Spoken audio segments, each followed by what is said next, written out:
Wilmer Giovanni Chavarría Barre, alias Pipo, era el líder de Los Lobos, una de las bandas criminales más poderosas que operan desde las cárceles de Ecuador, dedicados a actividades ilegales como narcotráfico, robo y asesinato. Bueno, yo en este momento quiero darle la bienvenida a nuestro programa a Yalile Loaiza. Ella es periodista y corresponsal del portal Infobae en Ecuador. Muchas gracias por estar con nosotros el día de hoy. Gracias a ti, Fernanda, por contactarme. Para mí es un gusto poderlos acompañar.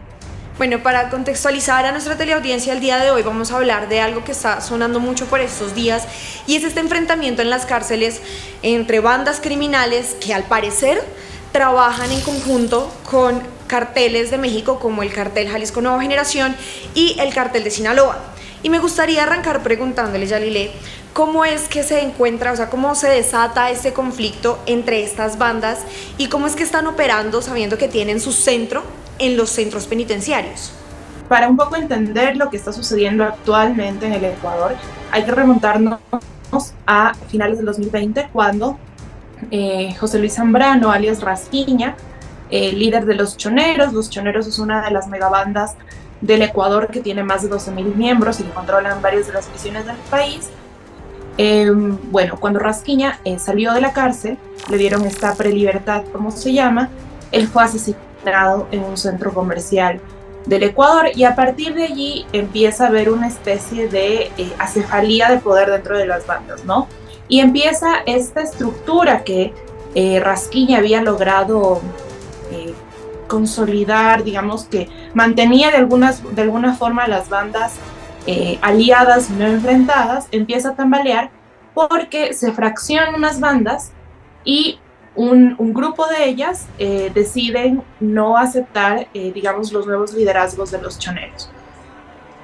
¿Cuáles son estas bandas? Pues principalmente Los Lobos, que es la segunda megabanda de Ecuador, que tiene más de 8.000 miembros, y a ellos se les unen algunas otras bandas como Los Pipos, Los Tiguerones y en un momento los Chone Killers. A partir de allí empieza a haber también una serie de enfrentamientos dentro de las prisiones. Empiezan en febrero del 2021 estas masacres que hasta el momento pues ya le han cobrado la vida a alrededor de 400 presos. ¿Por qué las cárceles se han vuelto un centro, digamos, logístico que les permite seguir operando a estas organizaciones criminales? Y es porque el sistema penitenciario del Ecuador, como ya lo han dicho muchas organizaciones internacionales, ha sido abandonado durante décadas. Y este abandono se ve no solo en las paupérrimas condiciones en las que los reos tienen que cumplir su sentencia, sino también en la corrupción que ha atravesado a los funcionarios relacionados a la institucionalidad carcelaria. Y también, y esto creo que es muy importante, esa corrupción ha permitido que dentro de las cárceles ingresen todo tipo de objetos prohibidos, desde dinero en efectivo, celulares, incluso armas de alto calibre.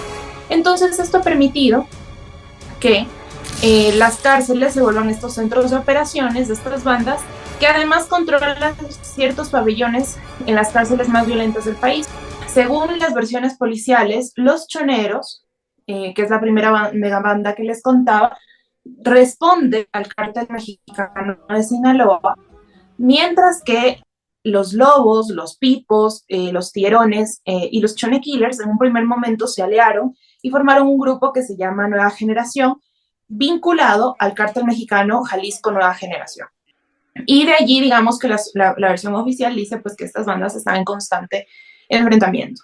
Creo que aquí hay una cuestión de que Ecuador se vuelve un punto clave para el envío de droga hacia Estados Unidos y varios países de Europa. Estamos en el medio de los dos productores más importantes de cocaína de la región, y esto ha permitido que también los puertos se vuelvan estos lugares claves para los narcotraficantes.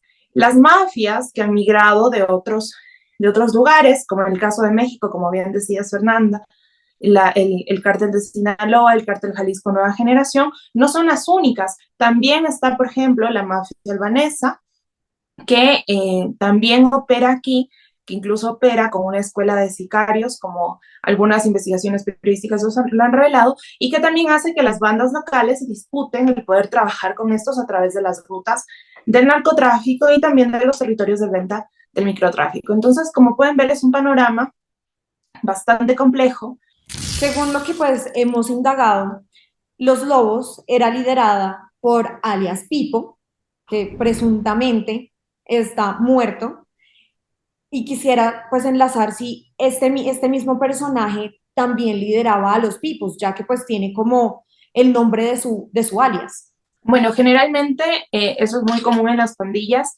Empiezan a salir subcélulas, empiezan a formarse subcélulas que pueden estar relacionados. En el tema de alias Pipo, como comandante de los Lobos, la versión oficial dice que está muerto. Las versiones extraoficiales, las fuentes, aseguran que no, que él está en libertad. Y aquí creo que también hay una cosa muy importante. Cuando las instituciones del Estado no son fuertes, eso da cabida a que los narcotraficantes o a que las pandillas puedan pues empezar también a corromper dichas instituciones.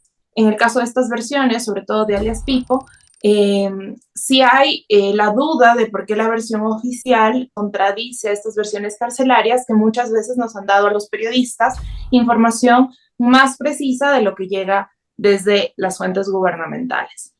¿Consideran que este personaje realmente está vivo y está guardando asilo en otro país o en efecto sí falleció y ya como que la comandancia de los Lobos y todas estas células pasó a manos de otra persona? La verdad no podría darte una respuesta certera porque las contradicciones siguen existiendo, digamos, dentro del sistema en este momento carcelario.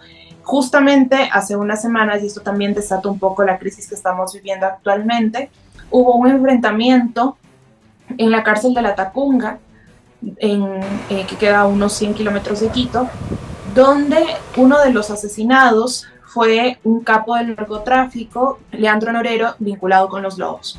Y aquí pasa algo, y es que los Chone Killers, que se habían aliado a este cártel Jalisco Nueva Generación, digamos, esta agrupación de bandas ecuatorianas que responden a este cártel mexicano, también como que se fracturan. Entonces empieza nuevamente a haber enfrentamientos entre bandas que supuestamente eran aliadas y que ahora, a partir de la muerte de Norero, empiezan nuevamente a tener estas pugnas dentro de las prisiones. Y nada más como para cerrar un poco la idea de los Lobos, los últimos atentados que han ocurrido en el país, un poco los responsabiliza porque los panfletos que se lanzaron la semana anterior frente a un medio de comunicación que ya ha recibido amenazas, estaba firmado por los Lobos, los Tiguerones, vinculados al cártel Jalisco Nueva Generación, anunciando de que si se realizaban traslados de los presos de la penitenciaría del Litoral que pertenecen a la pandilla de los Lobos y de los Tiguerones, iban a haber 3 días de paro armado. Me gustaría preguntarle como un poco del perfil de las personas que lideran esta banda o de estas bandas, y si pudiera responderme un poco como el perfil de alias Pipo. Bueno, alias Pipo, un poco basándonos en la versión oficial, alias Pipo operaba desde una cárcel que queda en el sur del país, que es la cárcel de Turi. Se cree que cuando alias Pipo falleció, el liderazgo de los Lobos pasó a su hijo, que se lo conoce como alias Estea. Pero, como les decía, no se ha podido todavía comprobar. ¿Cuáles son los perfiles de estas personas? Bueno, generalmente tienen un historial delictivo de varios años. La mayoría de estas bandas se forman a inicios de los 90, entonces son personas que llevan pues varios años dentro del mundo delictivo.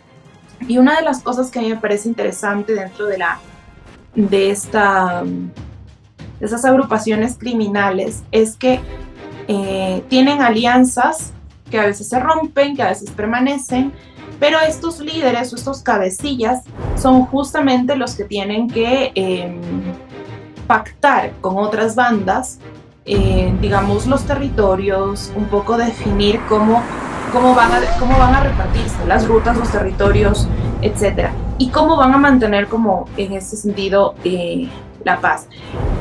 Una de las teorías sobre la muerte de alias Pipo señala que él estaba en libertad y que luego fue asesinado por orden de los Choneros, que es esta banda con la que tienen rivalidad. Pero también dice la otra teoría, es que él fue uno de los asesinados durante las masacres carcelarias que se han dado desde febrero del 2021. Entonces, la verdad, no está muy claro qué sucedió, porque también hay otras fuentes. Yo mismo tengo una fuente reservada por motivos de seguridad que me ha dicho, no, él está vivo. O sea, es una historia que simplemente es una especie de cortina de humo para decir que alias Pipo ya no está con nosotros, pero en realidad está vivo. Entonces, me parece que allí es importante que, como un poco entender que incluso ya se han dado casos. Les contaba hace un rato sobre Leandro Norero, y Leandro Norero, por ejemplo, fingió su muerte ya en una ocasión anterior. Ahora las autoridades aseguran que está muerto, y también pues un poco lo que ha sucedido después podría pues respaldar esa teoría. Bueno, alias Pipo, nada más como datos, tenía al menos 50 procesos judiciales en su contra por delitos de tráfico de drogas, robo, tenencias de armas y también delitos contra la vida. Se cree que alias Pipo no solo influyó en los Lobos, sino también en los Tiguerones, que es esta banda que actualmente está aliada a los Lobos, pero que nació de los Choneros. Aquí hay que entender también una cosa, y es que este grupo de bandas que ahora están en contra de los Choneros, muchas nacieron de esta agrupación. O sea, muchas nacieron como subcélulas de esta agrupación, y luego, por las cosas que han ido sucediendo, las alianzas que se rompen, la muerte de Rasquiña es un punto clave, empiezan a haber estos enfrentamientos que ahora, pues como les digo, están los Lobos y los Tiguerones, los Chone Killers. Parece que una fracción está con los Choneros y otras no. Hay todavía un poco de confusión sobre cómo está actualmente, cuáles son las lealtades dentro de ese mundo, pero está claro que no hay esa distribución o esa sensación de, digamos, de paz entre las bandas, que era lo que sí tenía Rasquiña. ¿Cuál sería la intención principal de personas como alias Pipo de fingir su muerte, de estos líderes de fingir la muerte y ponerlo, como usted nos mencionaba, como una cortina de humo? Bueno, la impunidad principalmente. Si estás muerto, ¿quién te persigue? Puedes tener todavía tus, digamos, puedes todavía puedes operar bajo otras identidades, puedes fácilmente escapar del país, puedes incluso mantener todavía tu mundo dentro del, digamos, del espectro criminal, pero ya no tienes a la policía detrás tuyo. Como digo, y esto no quiero relacionarlo directamente con el caso de alias Pipo, pero se conoce, por ejemplo, en México, por ejemplo, en El Salvador, el Estado ha logrado hacer pactos con estas mafias, con estas pandillas criminales, a cambio de cooperación, a cambio de seguridad. Y si vemos la situación del Ecuador con instituciones tan corrompidas, podría suceder que pues hay allí algún tipo de acuerdo para esto. Pero como hay versiones contradictorias, la verdad no se puede dar con certeza, decir sí, está vivo, y todo lo que nos dicen oficialmente es mentira. Y tampoco podemos decir que hay, como les digo, no podemos decir no, es que lo están cubriendo, porque no hay claridad en eso, y adelantar una respuesta acerca de una cosa tan compleja pues es complicado. ¿Alguna cosa que debamos agregar, alguna última cosa que vamos a agregar de todo lo que está pasando en Ecuador, estos conflictos y estos motines dentro de las cárceles?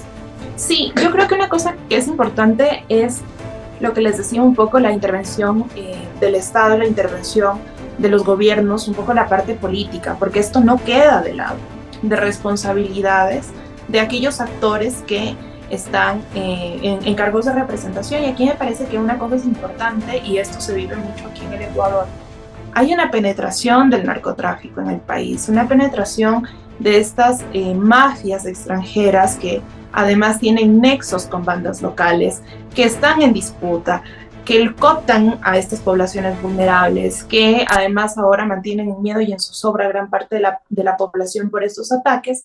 pues la parte política creo que es interesante analizar, porque no podemos decir que aquí no había delincuencia, no había narcotráfico, no había inseguridad en otros gobiernos cuando sí la existía.